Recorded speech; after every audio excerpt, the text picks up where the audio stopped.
Olha, de volta com o nosso espaço feminino, vocês não têm noção do que aconteceu aqui no intervalo. Os meninos da técnica, todinhos, os câmeras falando que a avó mandava botar pó de café, o outro mandava botar açúcar. Tem noção, gente? E aí, o que a gente faz com pó de café, com açúcar?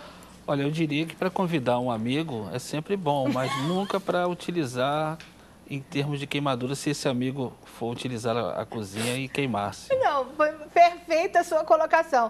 O café e o açúcar, para você convidar e receber um amigo, servir um cafezinho, tá bom, mas só para isso. Só para isso. É. Meu Deus. Fernando, eu queria te perguntar agora, no caso de cortes. São coisas muito banais, muito corriqueiras que acontecem na casa, nas residências, principalmente com dona de casa ou com a secretária do lar, no caso de um corte. É, igual a gente estava comentando aqui no intervalo, geralmente quando tem corte sempre coloca alguma coisa, farinha, pó de café, imagina o corte, açúcar. botar uma farinha ali, vai endurecer o sangue com a farinha. É porque essa substância vai sugar todo o sangramento e vai causar o que? O processo de coagulação, a parte onde que vai começar a endurecer o sangue. Ah, mas então é bom? Não é bom, não é aconselhado, não. O aconselhado é pegar algum gás ou um pano limpo e fazer uma compressão diretamente no corte. Aí, caso tiver um atador, a gente pode fazer uma bandagem lá, curativo compressivo, e levar para o socorro médico qualificado. Você falou de colocar uma gaze ou um pano limpo. Ou um pano limpo. Lavar ou não? Não precisa lavar em água corrente? Pode se lavar também, para tirar grande quantidade de sangue. Porque às vezes você se cortou com uma... Vamos supor uma cozinheira. Se cortou com uma faca que estava suja, alguma coisa, então uma água corrente pode lavar.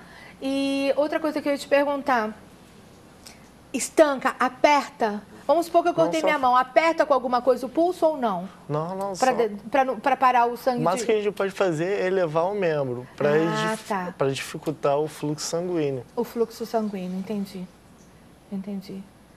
Bom...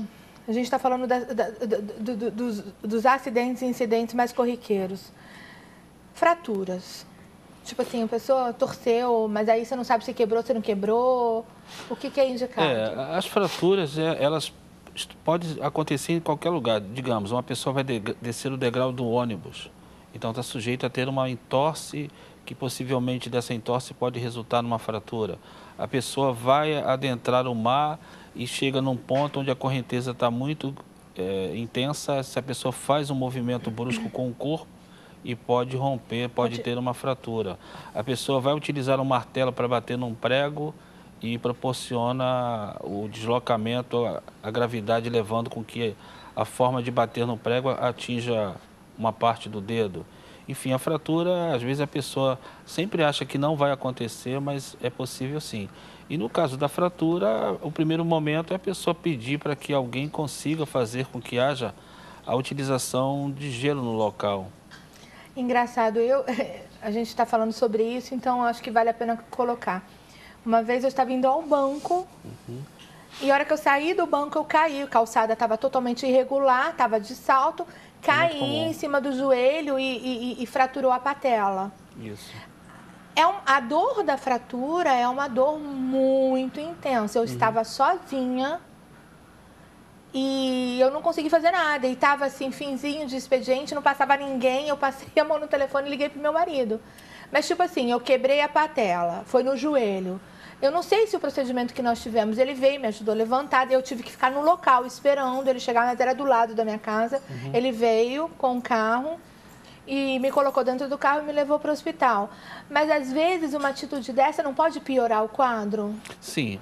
Então, a resposta que a pessoa vai dando à medida que ela está percebendo e a dor, essa intensidade da dor, nos transmite exatamente o que está acontecendo. Como nós estamos falando com o leigo, ele não vai ter a noção do que está acontecendo. Ele vai achar que o melhor é fazer uma movimentação brusca para tentar colocar o osso no lugar, de forma alguma. Isso jamais, né? Então, na cabeça do leigo passa essa atitude de querer recolocar aquele lado que anatomicamente seria o viável, mas não se pode de maneira alguma.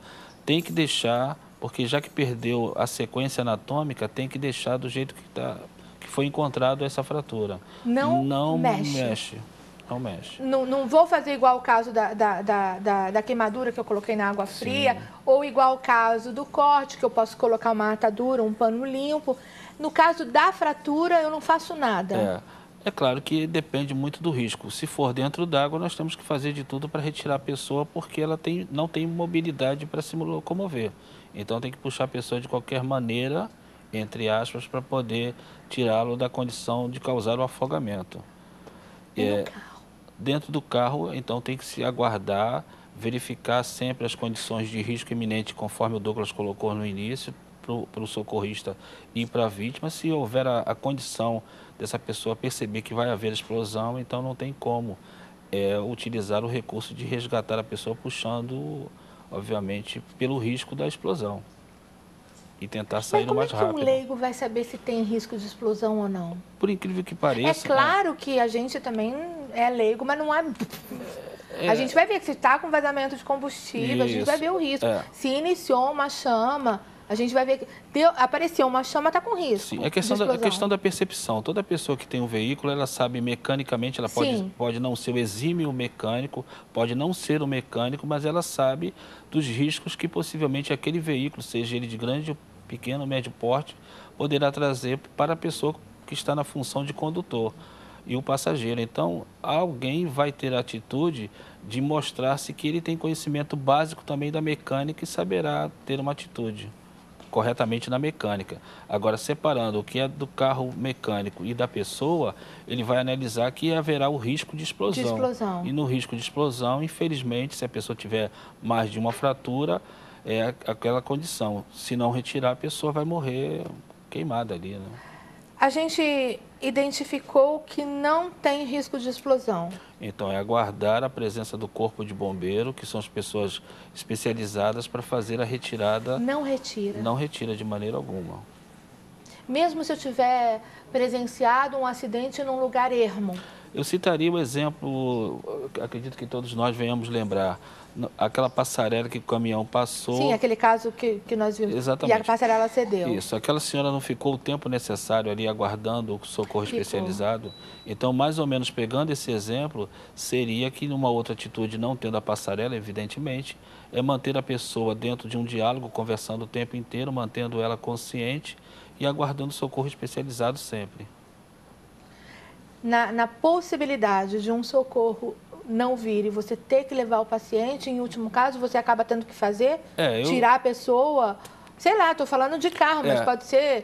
Caiu de um prédio do terceiro andar, ou caiu de uma altura, numa fazenda. Você percebe que não vai ter o acesso a um resgate. Você vai ter que fazer o resgate, senão aquela pessoa vai morrer no local. Aí vai fazer o quê? Eu não sei, eu vou tirar dali. Essa questão de morte, aí para o leigo já fica complicado, porque ele teria que ter uma noção máxima de primeiros socorros ou mediana, para que ele possa analisar a que tempo essa pessoa terá de sobrevida. Eu já passei por alguns exemplos de ter que manter a pessoa no local.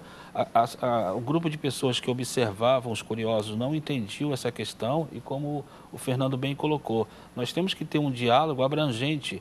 No momento que você vai tomar a atitude de socorrer alguém, você coloca para as pessoas o que você está desenvolvendo mediante aquele socorro, para que elas possam entender no cenário do acidente que você vai produzir um determinado socorro, mas que essas pessoas não façam pressão para que você possa deslocar ela dali imediato. A cena pode trazer resultados de que, na cabeça do curioso, seria melhor você retirar dali. E nem sempre é assim. Na maioria das vezes não é assim. E essa informação que vocês estão dando, por conta da mídia, do que vem sido demonstrado na mídia, a gente tem uma noção de que não pode transportar a pessoa. A minha pergunta continua sendo, não consegui um resgate, posso transportá-la? É claro que eu vou esperar, vamos supor, estou telefonando, não consigo ligar para ninguém, estou num lugar distante, numa viagem, no sertão, não vou ter acesso a um resgate. Posso pegar essa pessoa e levar para um hospital? O melhor não é. Eu já passei por uma experiência no meio rural de uma pessoa cair do cavalo, demonstrar-se que tinha lesão de coluna, não teve, mas o impacto foi tanto que essa pessoa ficou imóvel.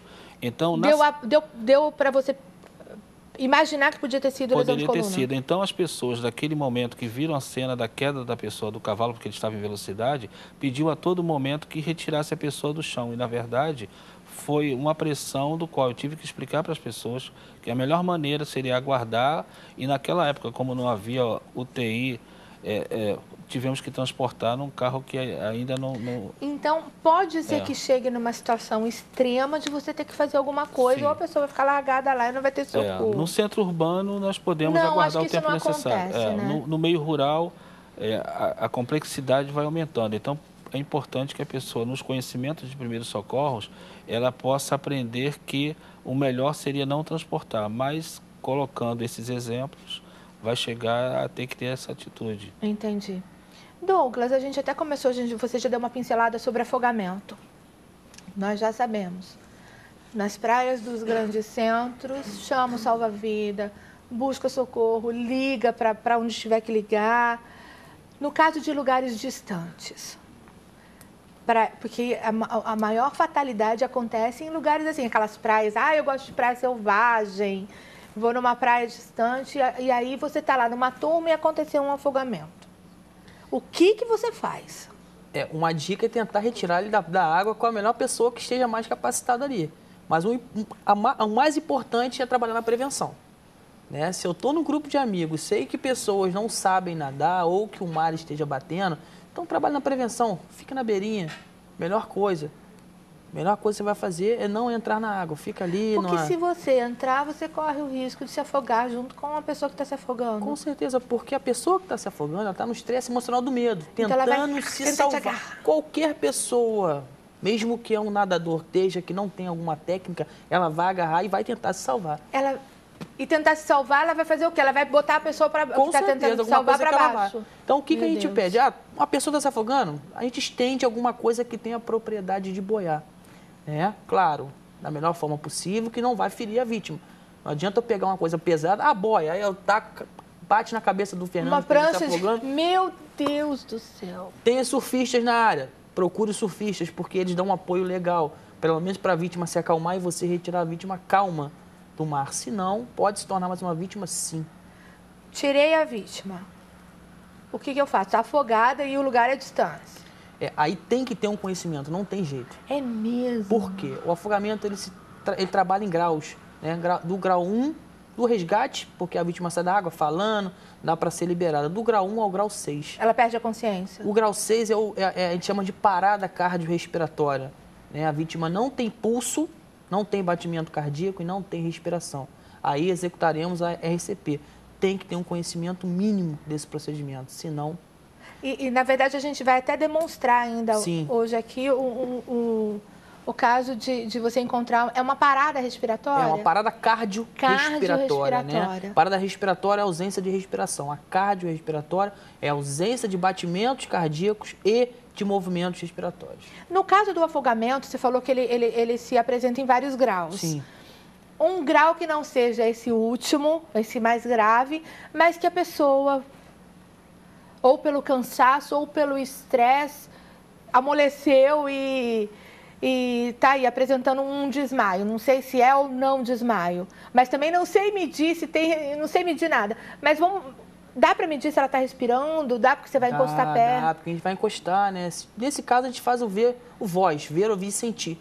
A gente verifica a respiração, verifica os movimentos torácicos, verifica a pulsação, que é o mais importante, né? Para ver se a vítima tem pulso.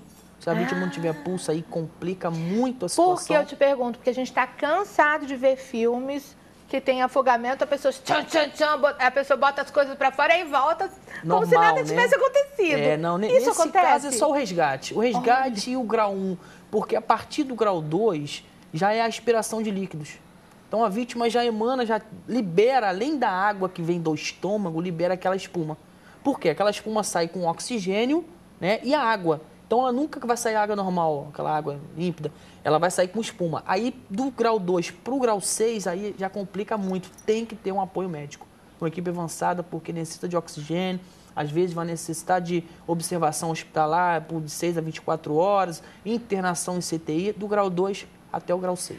Nesse caso, estou num lugar distante, eu transporto a vítima? Para tentar... Isso, se não tiver trauma, é indicado transportar, senão ela vai morrer. Tá? E a principal forma é a vida. Né? Sobrepõe a vida, a gente trabalha sempre com a vida.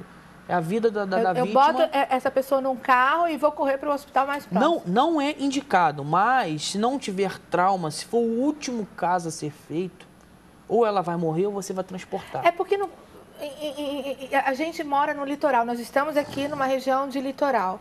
Com certeza, mais para dentro, tem aquelas praias distantes onde você não tem, às vezes, nem sinal de celular. Mas você está com o teu carro ali parado. Nesse caso, transporta. É um risco que você corre. Grandíssimo. Porque a vítima não pode morrer na areia, mas pode morrer dentro do seu carro. Uma coisa que eu queria que você falasse agora. Esse processo. Na verdade, eu vou perguntar para você, Alvarez. Qual é a presença de espírito de uma pessoa decidir? O poder de quem vai ajudar, o poder de decisão de quem vai ajudar. Tem que estar consciente daquilo que vai fazer, porque só ter o espírito de liderança e querer achar que, como o Douglas está bem colocando, colocar dentro do veículo e sair a 80 por hora não vai resolver, porque a melhor questão de resolução é você verificar, ter os conhecimentos básicos de primeiro socorro, saber se a vítima respira ou não, se ela tem impulso ou não, para que possa proceder ali no local sempre. E colocar dentro do carro, eu já vi esse cenário no lugar chamado Piratininga, e a pessoa, tempos depois, foi a óbito, ou seja, já estava em óbito dentro do veículo e lá, no parecer técnico médico, verificou-se que ele morreu durante o trajeto. Então, a velocidade, às vezes, nem sempre será o melhor caminho para o socorro. Por isso que a gente... nós estamos fazendo esse programa para que qualquer leigo, é importante que tenha pelo menos uma noção. Procure se informar de como pelo menos proceder essa escolha de ação. E a gente volta já, já.